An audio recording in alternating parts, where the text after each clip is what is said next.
کیا مولانا مودودی نے اپنی کتاب خلافت و ملوکیت میں حضرت عثمان کے بارے میں تنقید کی ہے؟ یہ جھوٹ ہے جی، آپ خود پڑھ کے دیکھ لیں۔ میرے پاس ایک بھائی آئے، مجھے تو خیر بعد میں پتا چلا ان کا تعلق داعش کے ساتھ تھا، تو عرب ملکوں سے یہاں آئے، وہ عرب میں ہی پیدا ہوئے تھے، اردو بھی ان کو اچھی آتی تھی کیونکہ ان کے ماں باپ پاکستانی تھے، تو اور عربی ان کی ایک نیٹو لینگویج مان چکی بھی تھی، اور دنیاوی طور پہ پڑھے لکھے بھی تھے، انگریزی بھی ان کو آتی تھی۔ تو میرے ایک دوست کے ریفرنس سے مجھے ملنے آئے کسی کام کے سلسلے میں، تو آتے ہی انہوں نے یہ بات کی۔ یہ بات آپ نے غور سے سننی ہے، بڑی حیران کن بات میں آپ کو بتانے لگا، اور یہ میرے خیال ہے میں پہلی دفعہ آن ایئر کرنے لگا ہوں، آپ کی اس بات سے مجھے یاد آ گیا۔ تو مجھے کہنے لگے کہ خلافت و ملوکیت میں مولانا مودودی رحمہ اللہ نے سیدنا عثمان غنی رضی اللہ تعالیٰ عنہ کی توہین کی ہے۔ میں نے کہا نہیں، میرے پاس یہ خلافت و ملوکیت پڑھی ہوئی ہے، تو تم اسے پڑھو۔ میں صبح آفس چلا گیا، تو شام کو بلکہ رات کو کافی لیٹ واپس آیا۔ انہوں نے ایک دن میں اس کا میجورٹی پورشن پڑھ لیا تھا، وہ اصل میں جو اس کا چیپٹر ہے جو چبھتا ہے سب کو، خلافت راشدہ سے ملوکیت کا سفر جو ہے۔ تو جب میں واپس آیا نا، تو وہ صبح جو میرے ساتھ بحث کر رہے تھے نا، مجھے کہنے لگے یار مودودی صاحب نے تو جس طریقے سے یہ مقدمہ پیش کیا ہے، اس سے تو سافٹ انداز حق بات کا ہو ہی نہیں سکتا۔ ایون حضرت معاویہ ابن ابی سفیان رضی اللہ تعالیٰ عنہما کے بارے میں بھی انہوں نے اتنی سافٹ لینگویج یوز کی ہے، اگرچہ انہوں نے غلطیاں ہائی لائٹ کی ہیں، کہ اس سے سافٹ لینگویج ہو ہی نہیں سکتی۔ یہ جتنے لوگ ہیں نا، بس وہ جس نے میرے بارے میں کہہ دیا قادیانی ہے، حالانکہ جو قادیانیوں کے خلاف مہم چلا رہے ہیں، ہم نے تو ان کی منجی ٹھوک دی ہے کہ تمہارے ابے بھی چشتی رسول اللہ اشرفی رسول اللہ پڑھا کے گئے ہیں، تو غلام احمد قادیانی دجال تو شاہی کوئی نہیں ہے،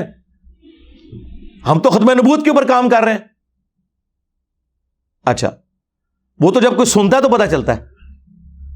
تو مجھے کہنے لگا یار یہ تو مودودی صاحب نے تو بہت زبردست لکھا ہے۔ میں نے کہا سیدنا عثمان کے حوالے سے کہتے ہیں وہ جو کچھ انہوں نے لکھا ہے، اب تو خیر پوری تحقیق کے ساتھ خلافت و ملوکیت جو نئی چھپی ہے نا، اس میں پورے حوالے بھی نیچے لکھے ہوئے ہیں، اس میں بھی تھے، اب تو بہت تفصیل سے، باقی میرا کربلا والا ریسرچ پیپر میں تو 200 حدیث ہیں۔ تو مجھے کہنے لگا یار ایک مسئلہ مجھے آج سمجھ آیا ہے، جو میں بڑا حیران ہوا تھا۔ میں نے کہا کیا؟ وہ کہنے لگا کہ جب داعش کی فوجیں داخل ہوئیں عراق کے اندر، شام کے اندر نا، تو کئی لوگ جو ہے نا وہ حضرت علی ابن ابی طالب کے اوپر لعنت کرتے تھے انہیں خوش کرنے کے لیے۔ تو وہ کہتا ہے کہ ایک آدھ سفر میں بھی ساتھ تھا، تو جب انہوں نے حضرت علی پہ لعنت کی تو ہم سب لوگوں نے تو اپنے کانوں کو ہاتھ لگایا، کیونکہ سنی تو حضرت علی کی رسپیکٹ کرتے ہیں۔ یعنی یہ آج کے جو سنی ان کو آپ بنو امیہ تو نہ سمجھیں، بنو امیہ کی نہیں دال گلی، تو اگر ان کی دال گلی ہوتی تو بخاری مسلم میں سب و شتم کی روایتیں تو نہ لکھتے، اور بنو امیہ کا رد تو نہ کرتے امام بخاری امام مسلم حضرت علی کی شان میں حدیثیں لے کے۔ وہ کہنے لگا کہ ہم گاؤں میں داخل ہوتے تو وہ حضرت علی پہ لعنت کرتے، اور وہ لعنت کرنے والے کون؟ شیعہ، اور وہ کیوں کر رہے ہوتے تھے؟ تقیۃً۔ وہ یہ سمجھتے تھے کہ یہ بنو امیہ کے پیروکار ہیں، جس طرح بنو امیہ اپنے دور میں حضرت علی پہ لعنت کرواتی تھی تو لوگوں کو چھوڑا جاتا تھا، اور تقیۃً شیعہ علی لعنت کر لیتے تھے۔ ظاہر ہے سارے تو حجر ابن عدی تو نہیں ہوتے نا، کلمہ حق بلند کرنے والے،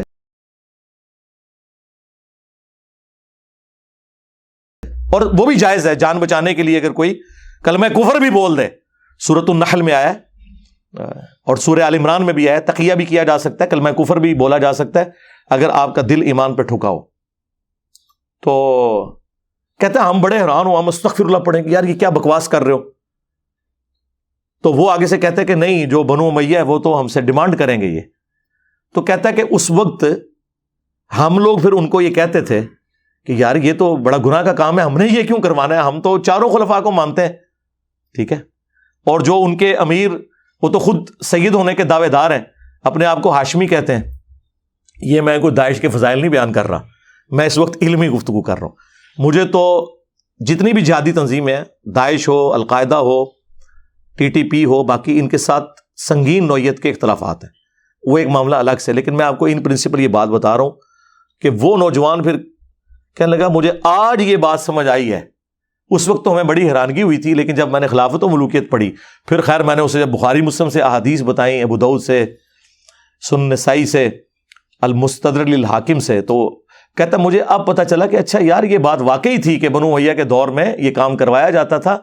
اور یہ ہم نے پریکٹیکلی چیک کیا ہے کہ شیعان علی نے ہمارے شر سے بچنے کے لیے حضرت علی پہ ہمارے سامنے لعنت کی، تو ہم کہتے تھے یار ان کو کیا ہو گیا، ہم نے تو انہیں کچھ بھی نہیں کہا، اور حضرت علی تو ہمارے لیے بھی رسپیکٹیبل پرسنالٹی ہیں، جو میں اکثر جو ہے وہ اہل تشیع حضرات سے بھی کہتا ہوں کہ اہل سنت کے تو ہاتھ پاؤں بندھے ہوئے ہیں، جس طرح مسلمانوں کے ہاتھ پاؤں بندھے ہوئے ہیں کہ ہم کرسچنز کی رسول اللہ کی شان میں جو گستاخی ہے یا خاکے بنانا، اس کے اگینسٹ غصے میں بھی آ کے تصور نہیں کر سکتے کہ ہم عیسیٰ ابن مریم کی توہین کریں، کیونکہ ہمارے ایمان کا حصہ ہے۔ ہمارے نزدیک جتنا بڑا کافر رسول اللہ کا انکاری ہے اتنا بڑا کافر ہی حضرت عیسیٰ کا انکاری ہے۔ لا نفرق بین احد من رسلی، مرتبے میں فرق اپنی جگہ، تفضیل بین الرسل وہ حق ہے، تلک الرسل فضلنا بعضهم علی بعض، لیکن تفریق بین الرسل یہ کفر ہے۔ لا نفرق بین احد من رسلی، بلکہ سورہ النساء میں تو آیا جو اللہ رسول میں یا رسولوں میں بھی آپس میں فرق کر دے وہ بھی پکا کافر ہے۔ ہمارے ہاتھ پاؤں بندھے میں، ہم عیسیٰ ابن مریم کی توہین کا سوچ بھی نہیں سکتے۔ وجیہا فی الدنیا والآخرہ ومن المقربین، ہمیں کبھی وہم بھی نہیں آتا۔ بالکل اس طریقے سے اگر اہل تشیع کی جانب سے خلفائے ثلاثہ کے اوپر کوئی لان تان کی جاتی ہے تو ہم تو تصور بھی نہیں کر سکتے کہ ان کو غصہ دلانے کے لیے مولا علی علیہ السلام کے بارے میں کوئی ایسی بات کرتے ہیں، نعوذ باللہ من ذالک، وہ تو ہم اپنے ایمان کا حصہ سمجھتے ہیں۔ خلفائے ثلاثہ کے بارے میں کوئی حدیث نہیں ہے یہ والی جو مولا علی کے بارے میں صحیح مسلم میں، علی سے محبت نہیں رکھے گا مگر مؤمن، علی سے بغض نہیں رکھے گا مگر منافق۔ یہ تو اسپیسیفکلی امام علی علیہ السلام کے بارے میں، اور مسند احمد میں حدیث، مشکات کے اندر حدیث موجود، اور فضائل صحابہ احمد بن حنبل کی کتاب میں کہ اے علی تیری مثال میری امت میں عیسیٰ ابن مریم جیسی ہے۔ نصارہ ان کے بارے میں غلو کر کے برباد ہوئے، اور یہودی ان کی توہین کر کے، اور پھر مولا علی نے خود فرمایا کہ میری وجہ سے دو فرقے جہنم میں جائیں گے اور دو گمراہ ہوں گے، ایک میری محبت میں غلو کر کے، ایک میری دشمنی میں۔ اور یہ سیم روایت اصول الکافی کے اندر بھی اہل تشیع کے ہاں پائی جاتی ہے، جو مشکات میں مسند احمد کے حوالے سے ہے اور فضائل صحابہ احمد بن حنبل کی کتاب میں موجود ہے۔ اب یہ الگ بات ہے کہ سنیوں سے جب پوچھیں کہ یہ جو محبت میں غلو کرنے والے ہیں کون ہیں، وہ کہتے ہیں شیعہ،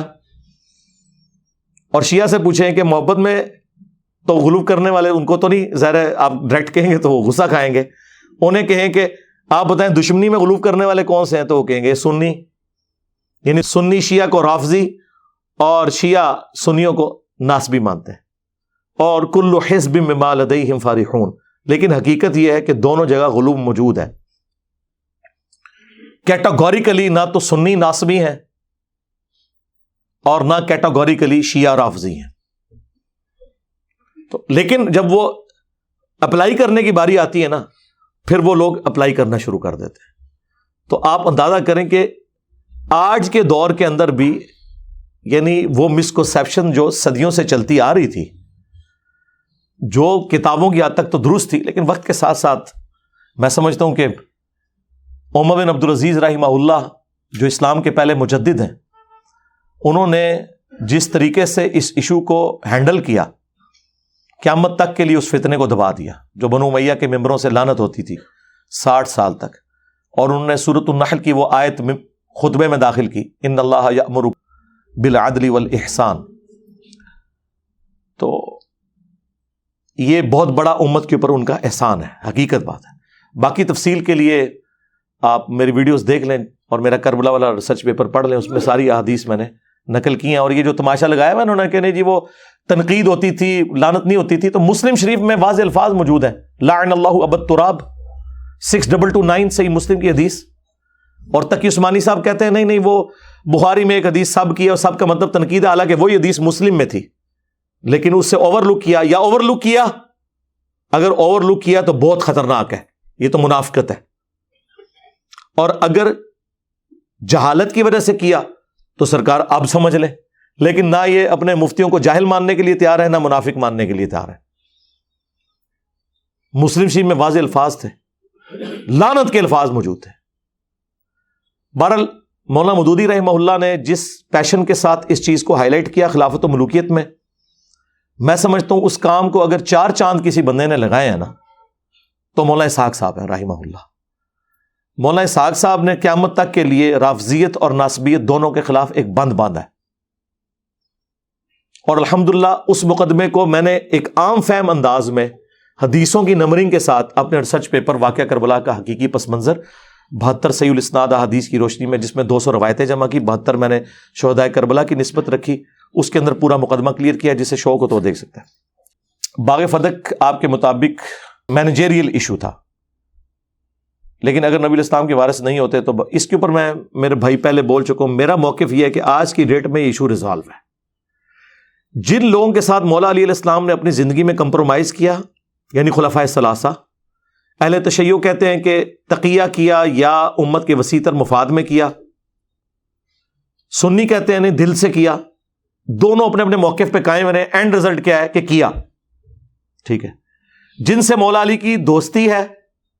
چاہے وہ کسی بھی وجہ سے، ہماری ان سے قیامت تک دوستی، اور جن سے آپ کی دشمنی ہے اور ان پہ قنوت نازلہ پڑی ہے، المصنف ابن ابی شیبہ میں اللہم علیک بمعاویہ و اشیاءہ و عمر بن عاص و اشیاءہ و ابا سلمی و اشیاءہ، اور مصنف ابن ابی شیبہ کے اندر موجود ہے کہ میں اللہ سے امید کرتا ہوں کہ مقتولین صفین جو میرے مخالفین ہیں ان کو بھی اللہ معاف کر دے گا، اور پھر مقدمہ میرے اور معاویہ کے درمیان اللہ کی عدالت میں طے پائے گا۔ تو مولا علی نے معاویہ بن ابی سفیان رضی اللہ تعالیٰ عنہ کے بارے میں اس مسئلے کو، چیپٹر کو کلوز نہیں کیا، وہ چیپٹر آج تک کھلا ہے اور وہ کھلا رہے گا، اسے کوئی بند نہیں کر سکتا۔ جہاں پہ چیپٹر کلوز ہے اسے کلوز رہنے دیں اور اتحاد امت پہ کام کریں۔